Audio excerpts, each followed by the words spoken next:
अरे हम कोई सत्ता पक्ष के थोड़ी हैं, हम तो समर्थन कर रहे हैं। श्री अखिलेश यादव जी को शायद अपनी सरकार के कालखंड का समय याद आ रहा होगा, क्योंकि उन्होंने 5 सालों में उत्तर प्रदेश को 2012 से 2017 के बीच उत्तर प्रदेश को खोखला कर दिया, अर्थव्यवस्था को चौपट कर दिया था, कानून व्यवस्था ध्वस्त हो गई थी। शायद अखिलेश जी अपने उस कालखंड को याद कर रहे होंगे। ले जाकर के पढ़ेंगे, फिर आपके समक्ष बोलेंगे।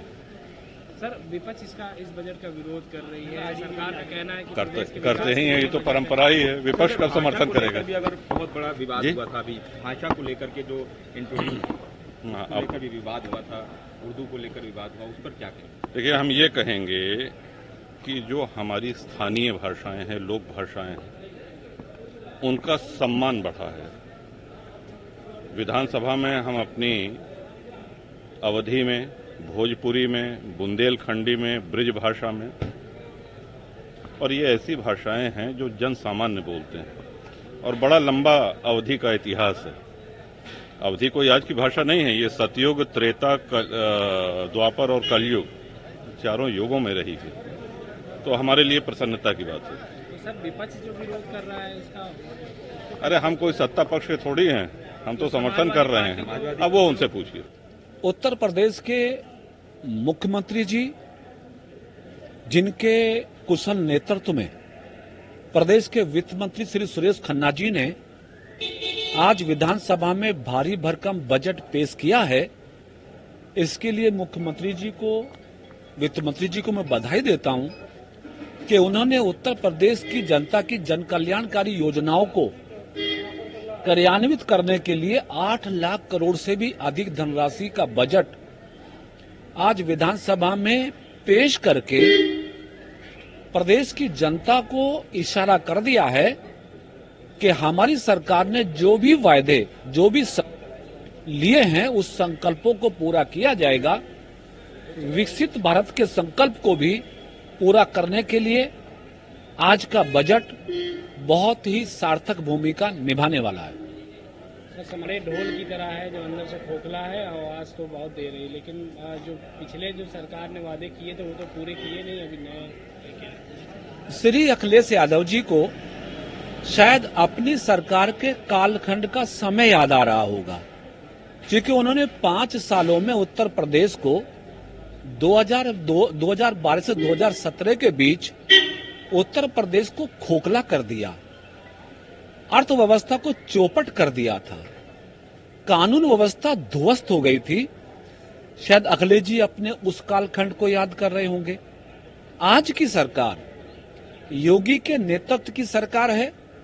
8 सालों में योगी जी ने उत्तर प्रदेश में कानून व्यवस्था, उत्तर प्रदेश के किसानों की आय को बढ़ाने के लेकर, उत्तर प्रदेश को नौजवानों को रोजगार देकर जो आमूलचूल परिवर्तन किए हैं, निश्चित उसमें उत्तर प्रदेश सरकार का बजट बहुत ही प्रभावी साबित हुआ है। 8 लाख से अधिक धनराशि का बजट माननीय मुख्यमंत्री जी के नेतृत्व में आज पेश हुआ है। वित्त मंत्री जी के माध्यम से उत्तर प्रदेश की जनता को आश्वस्त करता हूं कि प्रदेश की जनता निश्चित ही इस बजट के माध्यम से अपनी आकांक्षाओं को, अपनी जन कल्याणकारी योजनाओं को पूरा होते हुए देखेंगे और उत्तर प्रदेश देश का सर्वोत्तम प्रदेश बनेगा। ये उसके लिए बहुत बड़ा संबल साबित होने वाला है। सर, आज बजट पेश हुआ है, क्या कुछ कहेंगे? मैं समझता हूं कि उत्तर प्रदेश की 26 और 27 करोड़ के बीच में जो जनसंख्या है, उसमें रहने वाले किसानों के सपनों को पूरा करने के लिए, उत्तर प्रदेश के गरीब मजदूरों के लिए, उत्तर प्रदेश के व्यवसायियों के लिए, उद्योगपति के लिए, पर्यटक स्थल के लिए, सांस्कृतिक धरोहर के लिए, इन सब से भरा हुआ ये बजट रहा, जिसमें सबके लिए सोचा गया, सबके लिए इसमें काम करने की बात कही गई है। और मैं समझता हूं कि जहां ये उत्तर प्रदेश का सबसे बड़ा बजट था, वहीं आप देखें तो खासकर इस बजट पर सबसे ज्यादा निगाह उत्तर प्रदेश की सबसे ज्यादा आबादी के लोगों के ऊपर थी। किसान, जो उत्तर प्रदेश की आबादी का लगभग 62% व्यक्ति कहीं न कहीं कृषक है, उसके लिए सुविधाएं देने का, उसकी आमदनी को बढ़ाने का, उसके कैसे कृषि कार्य में सहयोग किया जाए, उसके ज्यादा से ज्यादा हम उसको कैसे कृषि में प्रयोग होने वाली मशीनरी को हम अनुदान पे उपलब्ध करा पाए।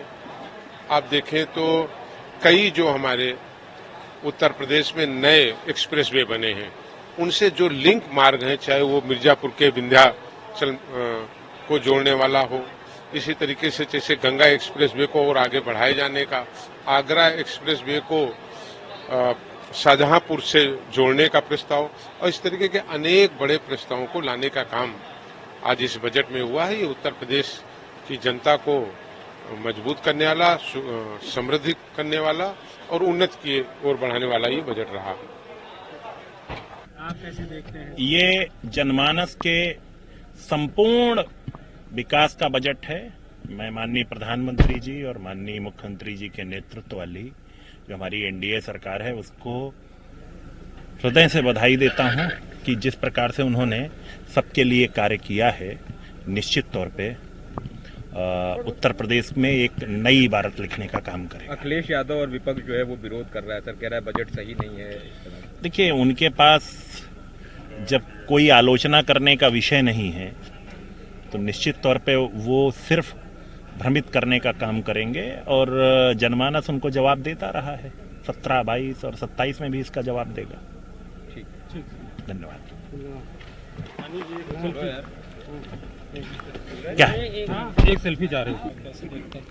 निश्चित तौर पे पूरे उत्तर प्रदेश के सभी वर्गों के हितों का बजट है और उसका मैं स्वागत करता हूँ। सर, विपक्ष इसका विरोध कर रहा है, खासकर उनके पास कहने के लिए कुछ नहीं है। समाजवादी पार्टी का कहना है कि ये बजट ढोल है। उनके पास कहने के लिए कुछ नहीं है और जब आपके पास कहने के लिए कुछ नहीं होता तो आपके पास सिर्फ एक आलोचना ही करनी है, तो आलोचना करने के लिए बोलना है बस।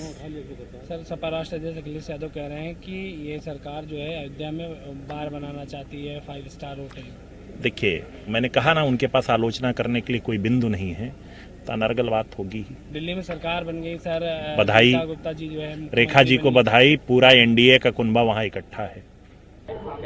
दिल्ली वासियों को बधाई दूंगा और भारतीय जनता पार्टी के एनडीए के सारे घटक दलों के कार्यकर्ताओं को, एनडीए को भी बधाई दूंगा कि उन्होंने जो एक है तो सेफ है के नारे को साकार किया और हम लोग दिल्ली में बदलाव का निर्देश था और लोगों ने मिलकर बदलाव किया और एक बेहतर परिणाम लाया है। और कहते हैं कि मोदी है तो मुमकिन है। जिस देश में कभी दुर्गा लक्ष्मी के रूप में महिला पूजी जाती हो, आधी आबादी हो माँ बहन बेटी के रूप में देखी जाती हो, आधी आबादी को लोकतंत्र में उन्होंने रिजर्वेशन तो दिया लेकिन आज इसे साकार करना शुरू कर दिया।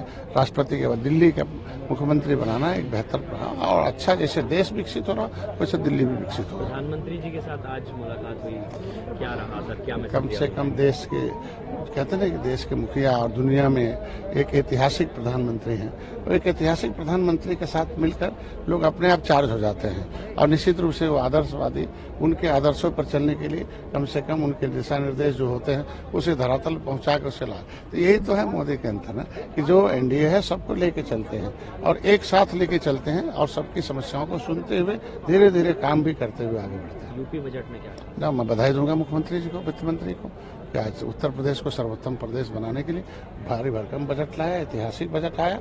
कोई क्षेत्र बाकी नहीं, कोई अंगुली नहीं उठा सकता है। महिला, पुरुष, नौजवान, किसान हैं, इंफ्रास्ट्रक्चर हो, रोडवेज हो, रेलवेज हो, शिक्षा, स्वास्थ्य, रोजगार। हम अपने मत्स्य विभाग की बात करें, 2016 से पहले 6 लाख टन जो है हमारा उत्पादन होता था, अभी 12 लाख दुगुना कर दिया 6 साल के अंदर। तो बजट की देन है ना कि दोनों करके लिया। तो आज के दिन आज भी हमारे मत्स्य विभाग को बजट मिला है। प्रधानमंत्री मत्स्य संपदा महिलाओं के लिए, पुरुषों के लिए बजट दिया है, हमारे एक्वा पार्क के लिए अलग बजट दिया। तो ये है ना, कभी मत्स्य मंत्रालय का नाम ही नहीं आता था। तो कम से कम आज हर कोई ऐसा बाकी नहीं है।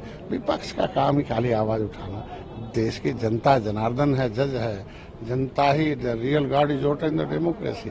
जनता की आवाज मोदी योगी जी हैं और जनता की सरकार, इसलिए जनता के लिए काम कर रही है।